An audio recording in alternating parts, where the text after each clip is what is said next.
বেগম খালেদা জিয়ার মৃত্যুর পরে ভারত যেভাবে প্রতিক্রিয়া দেখাচ্ছে জানাচ্ছে সেটা কেমন, সেটা কেন করছে তারা, বা একটা অনিবার্য প্রশ্ন তোলা হবে আমরা জানি, সেটা হচ্ছে এটাকে বিএনপি ভারতের দালালে পরিণত হচ্ছে, ভারতের নতুন দালালে পরিণত হচ্ছে এবং ভারতের কাছে নাকে খত দিয়ে বিএনপি ক্ষমতায় যেতে চাইছে, এই ন্যারেটিভও দাঁড় করানোর চেষ্টা হতে পারে।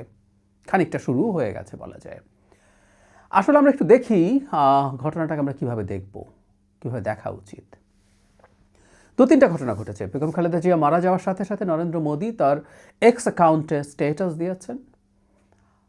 গতকাল বাংলাদেশে এসেছিলেন ভারতের পররাষ্ট্রমন্ত্রী জয়শঙ্কর, অন্যান্য লোকজনও এসছে, পাকিস্তানের লোকজন এসছে, ভুটান নেপাল থেকে এসছে। ওটা গুরুত্বপূর্ণ না, আমাদের আলোচনার স্বার্থে ভারত গুরুত্বপূর্ণ। পাকিস্তানের সাথে ডক্টর ইউনূস সরকারের বেশ সুসম্পর্ক আছে, তারা আসতেই পারেন, বিএনপির সাথেও তাদের যোগাযোগ আছে ধারণা করায় যে, এবং এই সুসম্পর্ককে আমি পজিটিভ অর্থে বলছি। ভারতের প্রেসক্রিপশনে পাকিস্তানের সাথে আমরা অহেতুক শত্রুতা করব, এটা হতে পারে না, যেটা শেখ হাসিনা করতেন, বা সম্পর্ক শীতল রাখা, সম্পর্ক কম রাখা, এটা হতে পারে না। বাংলাদেশ তার স্বাধীন ফরেন পলিসি ফলো করবে, যার সাথে যেভাবে যেভাবে সুসম্পর্ক রাখলে ভালো হয়, যতটুকু সম্পর্ক রাখলে ভালো হয় সেটা রাখবে। তো আমরা ভারতের ব্যাপারটা আলাপ করছি, শুধু সেটাই না, জয়শঙ্কর একটা বার্তা নিয়ে এসছেন নরেন্দ্র মোদীর কাছ থেকে, যেটা তারেক রহমানকে উদ্দেশ্য করে দেওয়া হয়েছে। এবং ফাইনালি দেখলাম আজই ভারতের পররাষ্ট্রমন্ত্রী রাজনাথ সিং আমাদের হাই কমিশনে যাবেন সেখানে শোক প্রকাশ করতে। তাহলে আমরা এভাবে বলতে পারি যথেষ্ট গুরুত্ব দিচ্ছে ভারত। ফলে তারেক রহমান ভারতের কাছে বিক্রি হয়ে গেছেন, এই ন্যারেটিভওয়ালারা খানিকটা খুশি হতেই পারেন যে এর মাধ্যমে এই ন্যারেটিভটা বেচা যেতে পারে।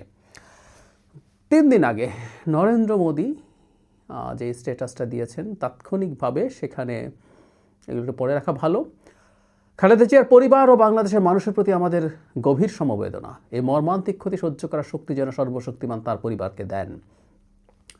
বাংলাদেশের প্রথম নারী প্রধানমন্ত্রী হিসেবে দেশটির উন্নয়নে পাশাপাশি, এই জায়গাটা খেয়াল করি, ভারত বাংলাদেশ সম্পর্ক জোরদারে খালেদা জিয়ার গুরুত্বপূর্ণ অবদান সবসময় স্মরণ করা হবে। তিনি 2015 সালে যে ঢাকায় এসছেন সেই ব্যাপারে উল্লেখ করে বলছেন, আমরা আশা করি তার দৃষ্টিভঙ্গি উত্তরাধিকার আমাদের পারস্পরিক অংশীদারিত্বকে ভবিষ্যতেও পথ দেখাবে। খালেদা জিয়ার আত্মা শান্তিতে থাকুক। যে স্টেটমেন্টটা দেয়া হয়েছে সেখানে তিনি বলেন ভারত বাংলাদেশ সম্পর্ক, মানে জয়শঙ্কর যে বার্তাটা নিয়ে এসছেন সেটা তাদের হাইকমিশন এটা পাবলিশ করেছে, সেখানে বলা আছে ভারত বাংলাদেশ সম্পর্ক সুদৃঢ় করার ক্ষেত্রে খালেদা জিয়া গুরুত্বপূর্ণ অবদান রেখে গেছেন। তিনি প্রত্যাশা করেন তারেক রহমানের নেতৃত্বে খালেদা জিয়ার সেই সম্পর্কগুলো এগিয়ে নিয়ে যাবে, তার এক নতুন পথ চলা নিশ্চিত করতে এবং ভারত বাংলাদেশের মধ্যকার গভীর ও ঐতিহাসিক অংশীদারিত্বকে আরও সমৃদ্ধ করতে আলোকবর্তিকা হিসাবে কাজ করবে। তিনি বলেন বাংলাদেশের সাবেক প্রধানমন্ত্রী বাংলাদেশ জাতীয়তাবাদী দলের চেয়ারম্যান, তিনি গভীরভাবে শোকাহত। 15 সালের কথা যেটা বলা হচ্ছে সেগুলো উল্লেখ করা হচ্ছে, যেটা তিনি দেখা করেছিলেন তখন সেই কথাটা বলছেন। তিনি আরও বলেন তার প্রয়াণ এক অপূরণীয় শূন্যতা তৈরি করলেও তার আদর্শ উত্তরাধিকার চিরস্থায়ী হয়ে থাকবে। আমি নিশ্চিত যে বাংলাদেশ জাতীয়তাবাদী দল আপনার যোগ্য নেতৃত্বে সেই আদর্শগুলো এগিয়ে নিয়ে যাবে। একই সঙ্গে এক নতুন পথ চলা নিশ্চিত করতে ভারত ও বাংলাদেশের মধ্যকার গভীর ও ঐতিহাসিক অংশীদারিত্বকে আরও সমৃদ্ধ করতে আলোকবর্তিকা হিসাবে কাজ করবে, সহমর্মিতা জানাচ্ছেন ইত্যাদি ইত্যাদি। মানে জনাব তারেক রহমানের নেতৃত্বে ভারতের সাথে বাংলাদেশের সম্পর্ক আরও ভালোর দিকে যাবে, এই আশা প্রকাশ করছেন এবং তিনি রেফারেন্স দিচ্ছেন এই সম্পর্ক উন্নয়নে তার মা, মানে তারেক রহমানের মা বেগম খালেদা জিয়ার গুরুত্বপূর্ণ ভূমিকা আছে।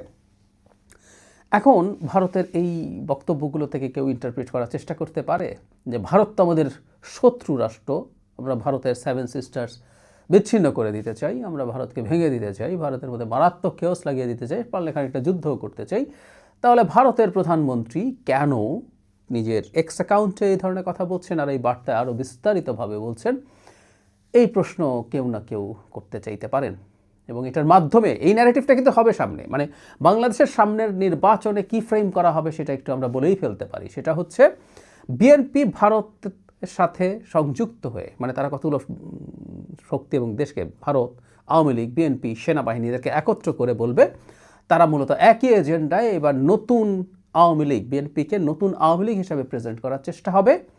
এর অপোজিটে অন্যান্য যারা আছে তারা থাকবে, তারা প্রচণ্ড ভারত বিরোধী শক্তি, এভাবেই তারা দেখানোর চেষ্টা করবে।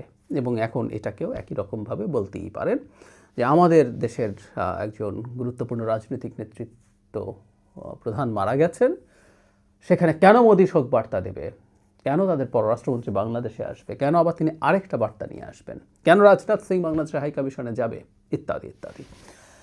আমি ভারতের এই জেস্চারটাকে পজিটিভলি দেখি। তারপর আমি সবসময় বলি ভারত বাংলাদেশে একটা স্টেবল গণতান্ত্রিক সরকার হওয়ার চাইতে বড় একটা কেওটিক বাংলাদেশ পছন্দ করবে।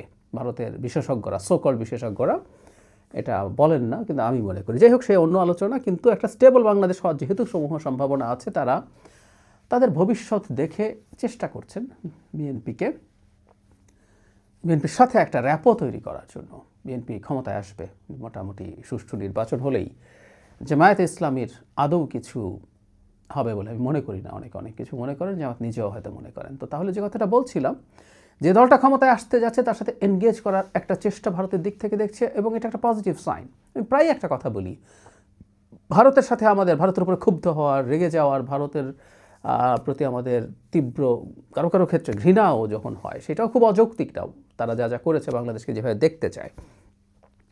কিন্তু এই যে পুরনো কথা, আপনি বন্ধু পাল্টাতে পারেন কিন্তু প্রতিবেশী পাল্টাতে পারেন না। ভারত এখানে থেকে যাবে। সুতরাং ভারতের সাথে এই যুদ্ধংদেহী অবস্থা থাকা দুই দেশের কারো জন্যই ভালো না। দুই দেশ ধীরে ধীরে, ওই যে আমরা একটা টার্ম ইন্টারন্যাশনাল পলিটিক্সে বা জিও পলিটিক্সে ব্যবহার করা হয়, ডিএসকালেট করা, টেনশন এসকালেট করা, মানে বাড়াতে থাকার চাইতে একটু কমিয়ে আনার চেষ্টা করতে হবে। করতে করতে দুই দেশের মধ্যে ওয়ার্কিং রিলেশনশিপ আসতে হবে, এবং অবশ্যই সেটা বাংলাদেশকে ভারত একটা স্বাধীন সার্বভৌম রাষ্ট্র হিসেবে স্বীকৃতি দেওয়ার মাধ্যমে। এটা সবচেয়ে জরুরি কথা। সো ভারতের দিক থেকে এই ধরনের চেষ্টা, এই ধরনের চর্চাকে আমি খুব পজিটিভলি দেখতে চাই। তারা এটা করার চেষ্টা করছেন, একটা অপশন রাখছেন। তাদের ফার্স্ট অপশন এটা না হলেও বিএনপি যদি জিতে যায়, তারা ভাববেন নির্বাচন যদি হয়ে যায় বিএনপি জিতে যাবে, এটা তারাও বোঝে। তাদের কাছেও যথেষ্ট ডেটা আছে, তাদের অ্যানালিসিস আছে, তাদের ইন্টেলিজেন্স আছে, সব কিছু যোগ করে সেই কাজটাই তারা করছেন। এবং বিএনপির দিক থেকে এখন এটার প্রতি খুব নেগেটিভ অ্যাটিটিউড দেখানো, মেজাজ খারাপ করা, এগুলো হাস্যকর, এগুলো খুবই হাস্যকর। যে দলটা ক্ষমতায় যেতে পারে, যে দল ক্ষমতায় যাওয়ার জন্য ফাইট করবে এবার বা পরের বার, জামায়াতে ইসলামীর কথা বলছি, তারাও কি কোনো কিছু লুকিয়ে টুকিয়ে করছেন না। ভারতের কূটনীতিক জামায়াতে আমিরের সাথে অসুস্থ হওয়ার পর দেখা করেছেন। রয়টার্স নামে একটা নিউজ দিয়েছে, যেখানে তিনি এই সাক্ষাতের খবর প্রচার করতে নিষেধ করেছেন। সেটা নিয়ে অনেকে নানান আলোচনা সমালোচনা করছেন। এটা ভারতীয় পক্ষই বলেছে। অবশ্য ভারতীয় পক্ষ বললে এটা গোপন কেন রাখবেন? জিএম কাদেরের সমালোচনা আমরা অনেকেই করেছি, যে ভারত চাইছে না বলে। তিনি সম্ভবত অসুস্থতার সময়, সেটা সম্ভবত গত অগাস্ট মাসের কথা। তো তখন যদি অসুস্থ সময় দেখা করেন, উনি এতদিন পরে বললেন, হোয়াটএভার, যে কথাটা বলছিলাম, ভারতের সাথে, কূটনীতিকের সাথে জামায়াতের আমি দেখা করছেন, ইটস ফাইন, এটা দেখা করবেন। আমরা জামায়াতের সর্বোচ্চ পর্যায় থেকে ভারতের ব্যাপারে কি এমন কোনো মারাত্মক রেটরিক দেখছি যেটা ভারতের স্বাধীনতা, সার্বভৌমত্ববাদ, তার টেরিটরিয়াল ইন্টিগ্রিটি, তার ভূমির যে অখণ্ডতা, সেটার প্রতি হুমকি হয়? না, মোটেও না। এটা করতে পারে না, করা উচিতও না। এটা জামায়াত করবে না, বিএনপি করবে না, এনসিপিও করবে না। এটা কেউ যদি করে থাকে সেটাও অনুচিত। যেন হাসনাত আবদুল্লাহ গুরুত্বপূর্ণ নেতা, তার করাটা অনুচিত হয়েছে। এর বাইরে কেউ করছেন, কেউ বলেন যে এই ধরনের একটা শোরগোল থাকা ভারতকে চাপে রাখার জন্য খারাপ না। আমি ব্যক্তিগতভাবে মনে করি না এটা সঠিক আছে। তারপরে কেউ যদি সঠিক মনে করেন করবেন, কিন্তু যে দলটা ক্ষমতায় যাবে, যে দলটা ক্ষমতায় যেতে চায় আজ হোক বা কাল, সেটা করতে পারে না, সেটা তার পক্ষে সম্ভব না। সুতরাং বিএনপির সাথে ভারতের যে যোগাযোগ হচ্ছে, এই যোগাযোগটাকে আমি পজিটিভলি দেখি। এই সরকারের সাথে ভারতের সম্পর্ক খুব খারাপ হলেও এই সরকারের সময় এই বিষয়টা ঘটেছে, সেটা আগামী সরকারের প্রতি তার অ্যাটিটিউড যেরকম হয় সেটা ভালোই।